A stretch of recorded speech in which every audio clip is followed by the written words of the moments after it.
semua diam, tetapi semua bisu. Tinggal aku sendiri, terpaku ke atap langit. Barangkali di sana ada jawabannya. Mengapa di kananku terjadi bencana? Tuhan mulai bosan melihat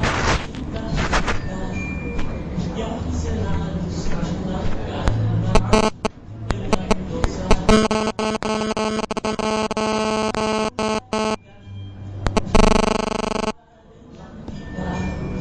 Coba kita bertanya, tubuh yang bergoyang.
Kita sambung balik pada diskusi kita. Sudah sedia?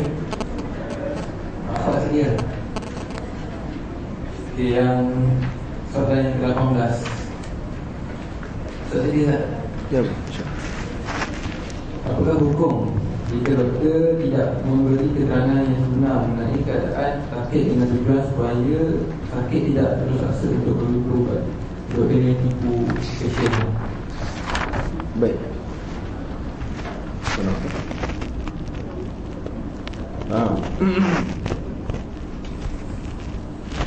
Haram baginya hukum doktor menipu pesakit. Tapi doktor boleh bagi tahu dengan cara yang terbaik. Doktor pun kena cerdik juga. Dia akan bagi betul sangat. Ada seorang lelaki, kita pernah cerita tu kan, pernah berjumpa dengan seorang. Dia mimpi gigi dia cabut semua. Gigi dia tercabut, putih, patah gigi dia.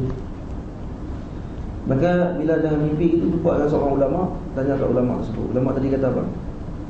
Ulama kata, kamu akan umur panjang, tapi bukan kamu umur panjang. Dia kata, adik-adik kamu semua akan mati. Adik-adik kamu mati habis semua. Sebab gigi cabut ni sebagai syarat bagi adik-adik mati. Sedih kan? Sedih akhirnya jumpa dengan Imam Ibn Sirin. Imam Ibn Sirin pakar dalam kasih mimpi kan, dan juga dia seorang ulama besar, mujtahid mutlak, pakar ilmu hadis. Jadi bila jumpa dengan Imam Ibn Sirin, tanya kepada Imam Ibn Sirin, dia kata, aku mimpi gigi aku cabut semua. Maka kata Ibn Sirin, sonoklah kamu umur panjang. Kamu umur panjang ya? Dia sonok terus ya, sonok. Jadi kata mati ni umur panjang, sebenarnya tu jawapannya kan. Umur panjang, sama jawapan. Sama jawapan Ibn Sirin dengan tadi, Tok Guru tadi. Sama aja. Sebenarnya nak abang kata memang keluarga akan mati semua tak? Umur panjang tu yang paling utama dia. Cuma Ibn Sirin tidak gunakan, bagi tahu kata dia akan adik-beradik dia mati semua. Cuma abang kata dia umur panjang. Jadi bila umur panjang, dalil kata adik-beradik akan mati semua. Paling panjang kali umur. Tapi tak abang yang depan tu. Hak kawan ni pula, seorang tadi mula-mula pergi jumpa tu, Tok Guru tadi betul sangat. Betul sangat dari abang tu, memang adik-beradik kamu mati semua. Sedih lah orang tu. Macam tu juga kita kalau jadi doktor. Bila jadi doktor, cara kita nak sampaikan kepada pesakit tadi ni kena bijak. Bila pesakit tu dia macam ni sekan-sekan, kita kena beritahu. Kita dia isap okok-okok. Maka kita beritahu kepada dia, kata, kalau kata pakcik ni kalau terus okok macam ni, orang panggil apa? Si sakit dia teruk lagi. Sakit dia teruk, jantung dia pun teruk dan sebagainya. Maka kita nak beritahu macam mana? Tak orang bagi dia mati terus waktu tu. Bila kita beritahu patutnya mati dah pakcik ni. Kan nak beritahu gitu kan? Ya pakcik, patutnya umur macam ni kita kena buat benda yang baik. Tak banyakkan bertaubat kepada Allah Ta'ala apa semua kan, terang gitu. Sakit macam ni bahaya ke tak? Jadi pakcik kena buat benda yang terbaik lah. Kita tak tahu bila nak temu Allah Ta'ala. Dia rasa kesedaran tu ada lah. Bukanlah pergi beritahu tu, pakcik naknya jantung pakcik dah hancur. Pada buah pinggang pun dah sikit lagi nak cabut ya. Jadi itulah saya boleh beritahu ya. Kalau nak isap okok lagi isap kan. Dia tahu kuajak budak ni. Tu kata cara nyampai tu pun kena betul juga. Betul lah benda tu betul. Tapi kadang tak kenal juga. Kadang ada seorang kawan kita, dia sakit di hospital di sini. Tapi yang doktor ni pula betul benda. Kawan-kawan kita sendiri dia jumpa dia cek tengok tahan. Kawan ni sakit apa? Dia kena dialisis. Memang kena buah pinggang dah teruk sangat, dah rosak. Sebab selalu makan ni, makan tepi jalan. Makan kibdah, makan jenis-jenis. Tepi jalan. Dia suka makan. Dia elakkan sangatlah makan tepi jalan tu. Tak harap nak masak tu kan. Nampak sedap dia goreng, bau wangi kan. Ataupun pergi hentam dia tiap hari makan. Jadi jangan buat sangat. Jadi dia selalu makan benda ni. Makanya rosak dia punya buah pinggang. Dia rosak buah pinggang sampai sekarang. Balik Malaysia kawan kita ni. Belajar agama lah. Belajar kuliah agama. Dan dia balik sebab saya tukar. Setiap minggu kena tukar. Setiap minggu lah kena tukar. Jadi sekali tukar dalam 4,000 juga perlu. Dari sini dia tu. Akhirnya minta satu budak. Satu budak akan dia support. Apa yang minta pun boleh. Dia akan support. Dan satu budak dia minta satu budak. Tak ada. Satu orang Islam tak ada. Orang Islam macam ni. Kopak dia orang. Hak budak pula pergi tolong. Hentam, ambil je kan. Kata masalah sebab ni sakit kan. Tak ambil je. Baik. Macam mana point nak tuan? Ketika di hospital. Jadi kawan ni duduk atas ni, saya pergi lah lawat. Hari sebelum tu, dia kata. Ada kawan kita seorang main tengok, dia doktor. Bila tengok, kawan yang sakit ni tanya, sakit apa? Agak-agak okey ke? Tak masalah kot no, dia kata. Tak ada masalah kot, sakit biasa-biasa kot. Patutnya kita kata takat tengok ni okey lagi lah. Cuma kena jaga kesihatan semua lah. Terus duduk makan lah benda-benda pelik-pelik. Kena beritahu gitu. Walaupun tak beritahu terus, tapi takut terkejut. Cara tu kena beritahu. Nak beritahu kata dia dalam keadaan bahaya juga. Cuma cara kita menyampaikan. Sebab tu dalam doktor kan ada ilmu psikologi lah. Tu kena ngaji juga tu. Cara ngaji saja kalau tak praktik dengan cara bercakap tak jadi juga. Kerana dia jadi betul bendui. Jadi terus tengok-tengok tu. Oh tak, sebenarnya jantung abang lah ni dia kata. Kalau kata dia dah bengkak ni dia kata. Bengkak je lah. Jadi bimbang tu bengkak ni lah. Bengkak biasa-biasa kot. Tak, kalau ni kalau jantung ni duduk kat luar, kalau cetuk pecah tu. Jadi macam mana kawan tu? Pucat terus waktu tu. Dia kata mampulah aku dia lah. Kalau jantung ni duduk kat luar, sentuh pecah. Punya bahaya. Lepas tu hati yang malah ni dah rosak teruk dah.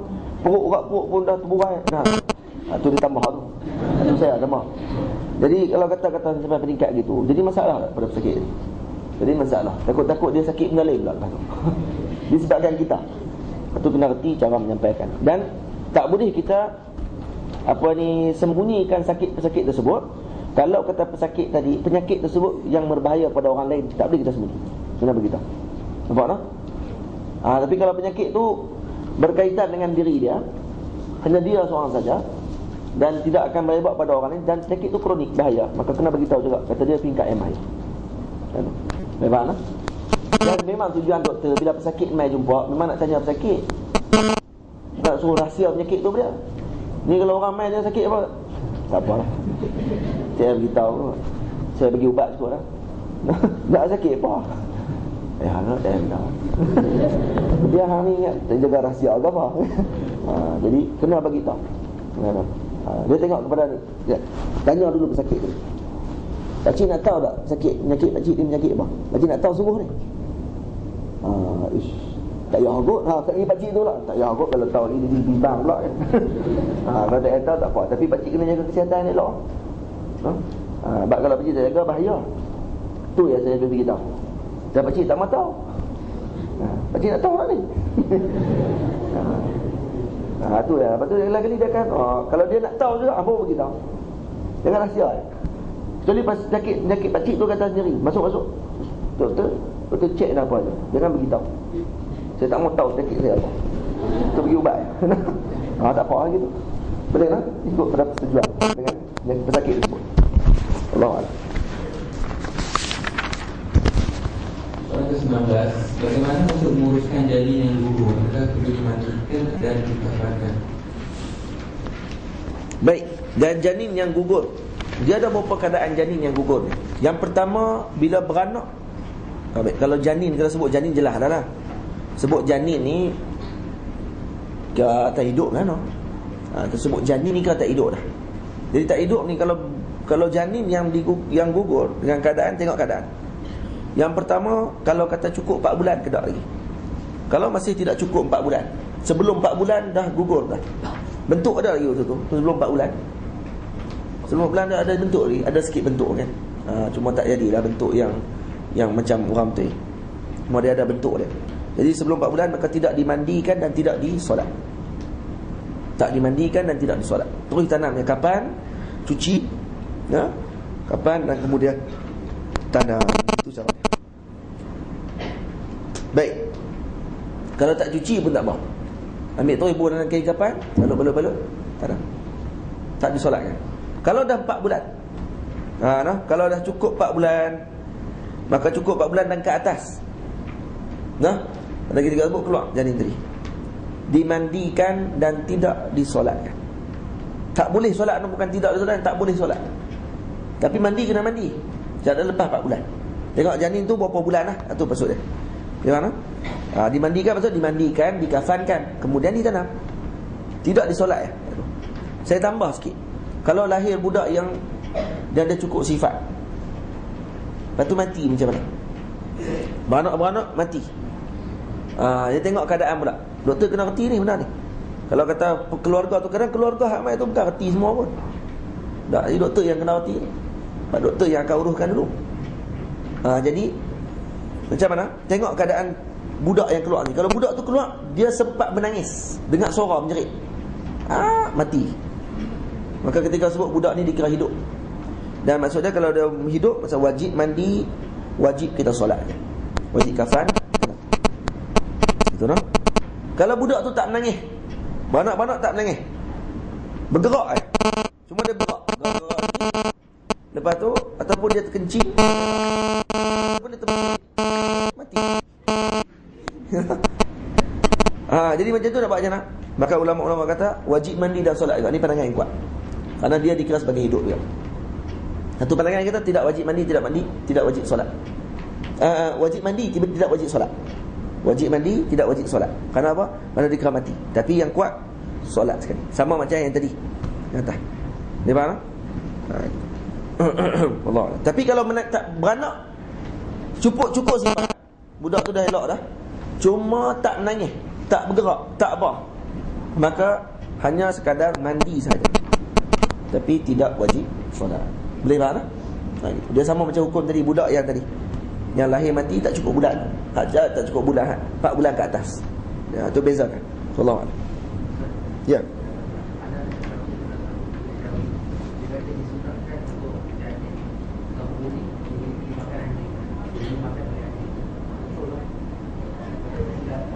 Ada gitu ke? Tu kalau tak silap saya lah, ada kalau orang tua-tua kita, dia ambil juga adab uri kan, dan juga apa-apa yang berkaitan dengan janin tu yang dilahirkan tu kan, maka dia akan tanam. Dan dia akan tanam, dia akan letak dalam ni, tanam elok lah. Cuma saya terbaca dalam Facebook ada seorang Wahabi ni tulis, Wahabi tu dia kata apa, janin mana ada dalam sunnah, tak ada pun dalam dalil hadis bahawa uri apa semua ni perlu untuk uri apa semua ni perlu dibasuh, kemudian ditanam, diletakkan di tempat yang balut dengan kain dan sebagainya. Tak perlu dah, tak mana ada disebut dalam kitab. Dan ni semua bidah. Bagi makan anjingnya. Dan bagi makan anjing pun sama aja dia kata. Dia kata orang tidak ada adab, semua nak dalil. Anak dia tak tahu dia buat gitu ke tak. Kalau betul uri anak dia tu, dia buat gitu ke tak? Wallahu a'lam. Dia anak orang dia suruh buat gitu. Dia panggil orang huduh orang baik. Panggil huduh. Jadi hak tu sebagai sebahagian daripada anggota badan yang keluar daripada budak perempuan tersebut. Tak, yang ada kait dengan budak tadi. Hatta kuku kita pun sebahagian ulama kata elok tanam.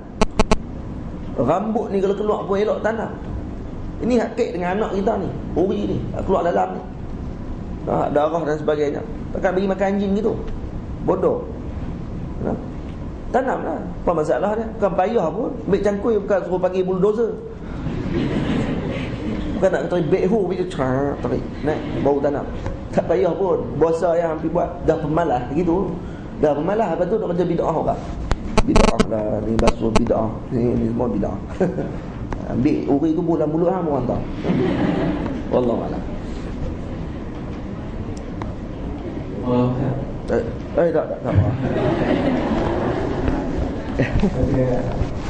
program, adakah doktor mempunyai hak untuk menolak perkhidmatan kepada sakit yang sudah jelas merosakkan Islam bukan sekali Bush? Bagi contoh tak? Kalau bagi Bush ni kira memang haram lah, kita berubat. Dia Bush ni haram. Kita Bush dia, kita Bush 2-3 kali mampu memang. Jadi tidak berhak untuk kita mengubati mereka sebegini. Jadi ada hak bagi doktor untuk menolak, tidak mahu untuk mengubati mereka. Memang. Soalan ke-21, hukum melakukan perancangan keluarga yang kita ini dengan maksud mengangkatkan dana anak bagi setiap keluarga. Cara bicara yang pertama metod kekal vasektomi dan education. Resmi potong. Pada education ikat pengerti terlebih. Metode tidak kekal di kondom, fetus intractus di mencegah kehamilan dan IUD. Fetus intractus ni kaki luar jika memacu air mani keluar daripada rahim terlepas. Satu kan dengan penjarakan anak, adakah Islam barat? Kalau barat kalau anak apa ni yang menyebabkan anak tu jadi lagi yang tak masak di mereka lagi itu tak kemudian. Baik, dalam masalah perancangan keluarga, dia ada yang dipanggil sebagai tahdidun nasal dalam bahasa Arab kan, tahdidun nasal dengan tanzimun nasal. Beza tahdid dengan tanzim. Tahdid dengan tanzim ni beza. Tahdid ni kadang-kadang dia boleh berlaku dalam keadaan kekal. Jadi metod kekal yang sampai potong rahim, potong rahim, ikat tiup Filipino ni saya nak tanya. Kalau ikat tiup ni boleh buat beli ikatan. Dia pakai tu. Oh, itu guna klik. Kalau guna klik tu boleh kan?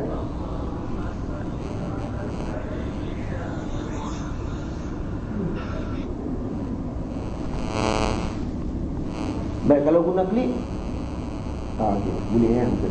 Atau dia cabut klik tu boleh mengandung balik depan tu. Peratusan dia boleh lah. Dia memang confirm lah. Tidaklah memang hati semua kerja Allah Ta'ala. Cuma biasanya akan berlaku balik lah, insyaAllah. Baik. Sebab saya tanya gini, sebab kalau potong batang-batang metod kekal, potong rahim macam apa ni, vasektomi ni kan, potong rahim kan, tubal ligation. Oh, lelaki yang potong. Oh, dia letak ni, dia potong testis. Kalau bukan potong turin, aku pun tahu. Potong turin tu, itu je lah. Maksudnya potong yang saluran tu, saluran sperma dia. Hatu yang saya masukkan tu. Tahu dah, potong tu saja jadi hidup tak guna sekarang. Baik. Kalau kata orang panggil apa, sama ada lelaki atau perempuan lah, kalau buat jenis tu, kalau kata untuk yang memang sengaja buat, tak ada sebab apa, saja buat memang tak mau dapat anak, artis dan sebagainya, sebab nak jaga badan, haram hukum, berdosa besar lah, jangan buat itu.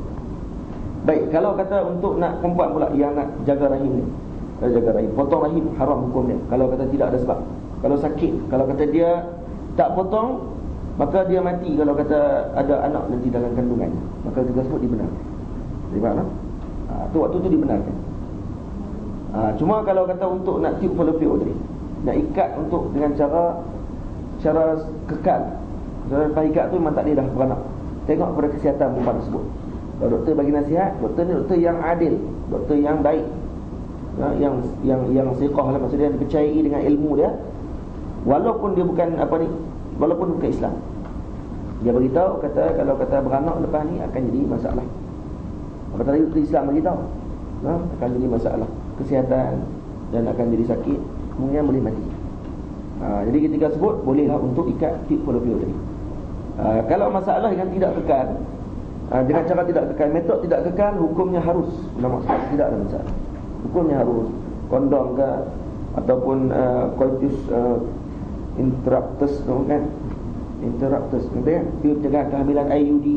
IUD tu bubuh macam bentuk T dalam tu kan, dalam rahim. Lagi apa dia lagi? Antara yang terbaik lah ulama-ulama sebut, dalam Quran sendiri sebut, Allah Ta'ala sebut untuk tahdidun nasal, untuk bukan tahdidun nasal, tanzimun nasal. Dalam Quran kan ada kan, kita bagi susu kepada anak 2 tahun kan. Susu 2 tahun itu sebenarnya untuk nak menjarakkan anak di antara anak pertama dengan anak yang kedua. Betul tak? Itu sebenarnya kan tahdidun nasal. Atau bukan tahdid tu, beritahu tanzim. Itu adalah perancangan keluarga yang diajar dalam Islam. Bagi minum susu anak tu 2 tahun. Susu badan, bukan susu lembu. Susu lembu tu lah kan 2 tahun berapa. Jadi ni susu ibu tu. Nah, ibu bagi. Tapi kalau susu ibu dah tak boleh nak buat, macam mana? Ibu tak nak susu kan? Maka ketika sebut barulah boleh buat perancangan, tidak ada masalah. Tapi dengan syarat, jangan letaklah hati kita untuk kekal. Kata letak ni mesti sampai bila-bila tak ada anak, yang tu haram hukum. Kalau tidak ada sebab, kalau tidak ada sebab, Allah. Sebab rezeki Allah Ta'ala yang bagi. Kalau ada anak 20 orang sekalipun, boleh buat 2 pasukan bola kan? Pasukan A, pasukan B. Kalau pasukan futsal pula 5 pasukan futsal, 4 pasukan futsal boleh buat. Tidak ada masalah sebab rezeki Allah Ta'ala yang tentukan, bukan kita.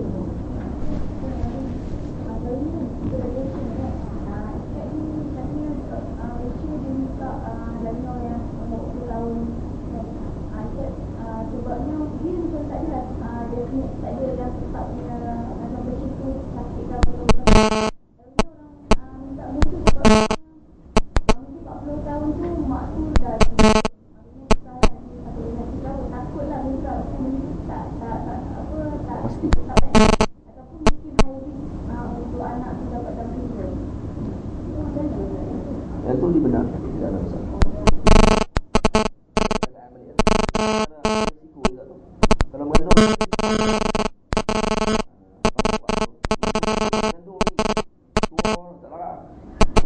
masuk beranak, anak pula comel. Orang kata ni anak kan cicit ni. Anak kan. Menyusu pula lagi jam. 2 kali susu mati mak. Ya. Ya.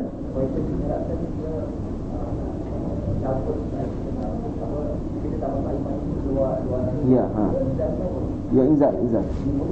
Dibolehkan, tidak ada masalah. Dalam Islam dibenarkan. Dalam Islam dibenarkan untuk inzal di luar rahim. Tak ada masalah. Nah, tak ada apa.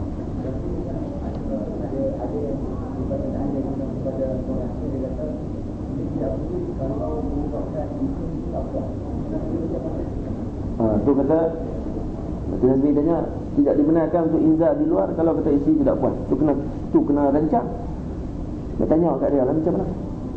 Ya. Tanya dia macam mana, nak yang mana satu. Tu pun jangan. Tak perlu tanya kat sini. Maksud dia tu antara dia dengan ahli keluarga dia sudah. Saya sembah anak-anak kan. Jangan semalam okey tak? Ya betul. Nak gila apa yang ingat dia. Kena malu juga no. Kita ni kadang-kadang jangan tiru sangat dengan orang putih. Bukan orang tu putih. Mak Saleh ni. Bukan dia nama dia Mak Saleh. Jadi jenis-jenis ni pun kadang jadi masalah juga balik rumah, no, cium bini depan anak-anak. Cium tu ada tempat-tempat cium yang dibenarkannya. Jangan nampak romantik sangatlah. Buat biasa-biasa ya. Dia sampai balik. Wah, sayangku. Anak-anak tengok. Romantik lah ya. Ingat. Dekat cium tangan, cium dahi, tak ada masalah lagi. No, tak masalah. Dia pergi cium bibir. No, peluk-peluk depan anak, tak payah. Dalam bilik lah tu, kerja kamu dalam bilik. Malu sikit lah. Malu dengan anak-anak. Sebab nanti dia akan tiru. Baru ni tengok ayah buat dengan mak, kita buat doa kahwin-kahwin. Dia buat itu juga. Jadi masalah. Saja campuran tambah sikit. Wallahualam. Soalan kedua, penubuhan bank susu. Penubuhan bank susu ada pro dan kontra. Bahagian pandangan mengatakan boleh, bahagian tidak boleh. Yang kuat tidak boleh. Tak boleh kerana apa? Takut berlaku pencampuran nasab. Jadi bukan pencampuran nasab, pencampuran jadi nasab rabah. Jadi apa ni, anak susuan. Tidak pasti anak susuan mana satu ni. Dan yang kedua, kata Dr. Ali Albam, dia sebut dalam kitab Al-Tabib kan. Ada buku wa fiqhu. Dalam kitab buku dia ceritakan, kata sebenarnya dari segi keperluan untuk ada bank susu ni sangat sikit lah. Tak perlu pun sebenarnya dia kata, berbanding dengan bank darah. Dan susu pula kalau dikeluarkan daripada di kantung ibunya, itu lebih banyak boleh dekat kena dengan kena penyakit lebih banyak. Dia ada banyak virus boleh masuk dalam, sebab dia berpisah daripada ibunya. Boleh tak?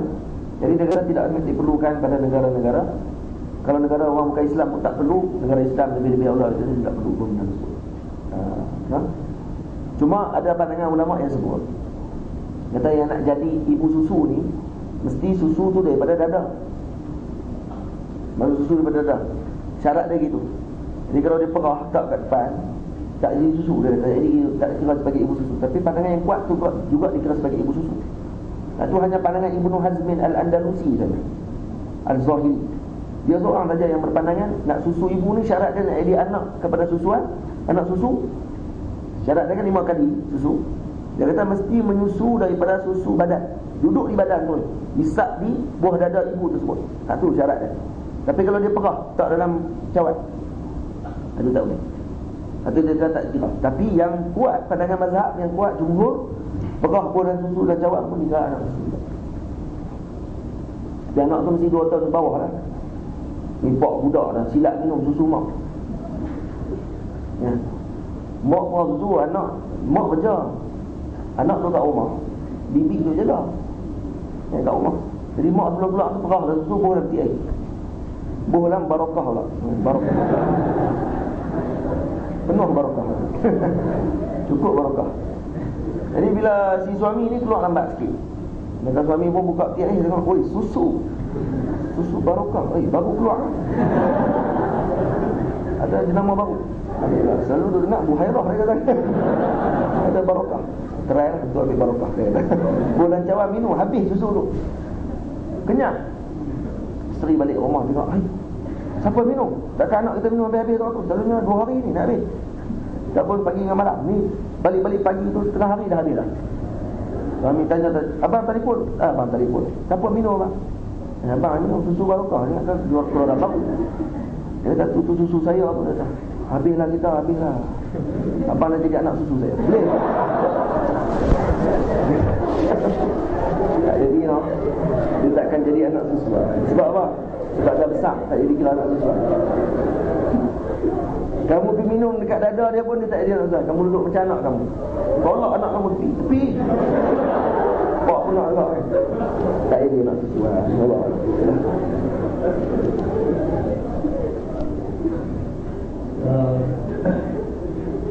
Saya yang ke-4, kami sampai dengan doktor rumah sakit.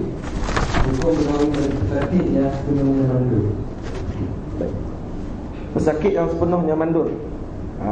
Jadi hak jenis mandul ni dia penyakit yang tidak kait dengan orang lain.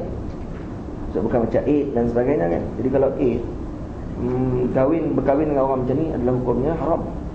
Dan orang tu pula kalau dia tak beritahu, berdosa besar lagi dah, sebab dia tak beritahu kepada pasangannya. Baik kalau pasangan dia redha, hak tu pun tidak dibenarkan, atau tidak dibolehkan untuk kahwin. Kenapa? Kerana memberi mudarat. Beri mudarat. Baik. Yang kedua, kalau jenis mandul dia boleh berubat, dan dia guna ada alat zaman-zaman sekarang yang boleh lagi mandul sebab dia tak nak beranak, maka dia perlu minta kepada saya minta maaf. Saya tercampur tadi dengan mati pucuk.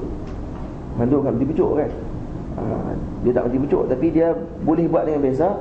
Ada air mani, cuma mani tidak kuat, sperma dia tak kuat, dia pun mati habis semua.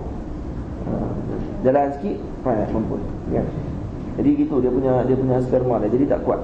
Ataupun perempuan tu sendiri mandul, maka ketika sebut kena bagi tahu kepada si pasangannya. Saya dah buat ni, setakat ni nampak mandul. Jadi kita tengok setuju ke tak setuju, atau kena minta persetujuan. Sebab apa? Sebab nanti akan bagi kesan dengan perkahwinan. Dikira sebagai penipu. Dikira penipu. Sebab kata sihat, rupanya tak sihat. Tak sihat mana lah tu. Jadi kena bagi tahu dengan jelas, kata dia sebenarnya dalam keadaan yang sekian-sekian. Jadi atas lelaki dia sebut lah, dia nak terima ke tak? Ataupun atas perempuan sebut lah, dia nak terima ke tak lelaki dia sebut. Dia tak ada masalah lah. Saya naknya bukan sebab saya cintakan awak. Gemar. Tapi orang panggil apa? Tidak kenal dengan maksud kahwin kan. Kahwin kadang-kadang kerana untuk nak dapatkan anak. Tapi tidak ada masalah juga kalau kata berlaku macam tu. Silakan kalau nak kahwin juga.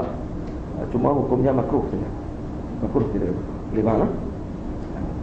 Dan sebab tu ulama-ulama sebut ada pesakit-pesakit tertentu yang perlu beritahu dan yang tak patut beritahu. Tak perlu beritahu pun tak apa. Contoh macam mati pucuk. Dia mati pucuk, boleh tak beritahu kepada isteri dia, bakal isteri dia, kata dia mati pucuk. Tak perlu beritahu sebab tu boleh ubat. Boleh cari ubat juga sampai habis. Sampai 2 hari lagi nak kahwin tak boleh lega lagi ni. Kalau kata masa tu baru masa nak tanya, nak beritahu pula lepas tu. Kalau dah teruk dah dia usaha, akhirnya kena beritahu juga lah. Kata dia cuma ada alat yang boleh untuk gunakan untuk dia nak bagi tegang kalau sebut, tapi dalam masa yang tidak lama. Tapi kena guna alat selalu. Jadi kalau kata dapat tegang tidak ada masalah. Tapi kalau dia ubat ghaliknya, biasanya zaman sekarang ni kalau kata orang yang mati pucuk ni dia ada ubat dia dan biasanya berkesan. Sebab Nabi sebut dalam hadis di kulli da'in dawa, setiap penyakit ada ubat dia. Urut dan sebagainya, insya-Allah jadi elok. Cari pemakanan dan sebagainya. Allah.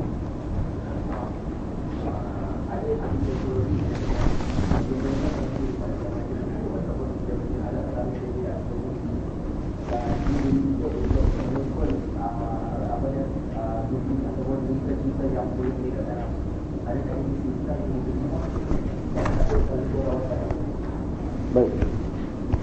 Ni saya beritahu ni. Dr. Nazmi beritahu, kata ada antara doktor-doktor Eropah orang barat lah yang bagi cadangan pada orang yang mati pucuk, untuk melihat filem-filem porno, untuk menaikkan nafsu dia, kemudian apa ni akan lega penyakit tersebut. Kita katakan bahawa ubat tidak akan ada dengan benda yang haram. Nabi sebutkan dalam hadis ya, innahu laisa ad-dawa walakinnahu da'un. Dia tu bukan ubat tu, dia penyakit sebenarnya. Dia akan jadi penyakit lain pula lepas. Nampak tak? Jadi naknya banyak cara lain lagi yang boleh dibuat. Dan sedangkan benda lain yang lebih halal boleh dibuat, yang tu haram, maka tidak boleh untuk diambil perkara yang haram. Naknya tak ada doktor yang sebut itu, maksud doktor kata sebenarnya dia bukan nak bagi cadangan, sebenarnya dia nak merosakkan. Itu jawab. Tengok bini ya. Nampak tak nafsu bukan mati. Dia akan susah juga. Salah ke-25, mudah-mudahan vaksin yang ada unsur haram dia bagi kepada doktor dengan tujuan pencegahan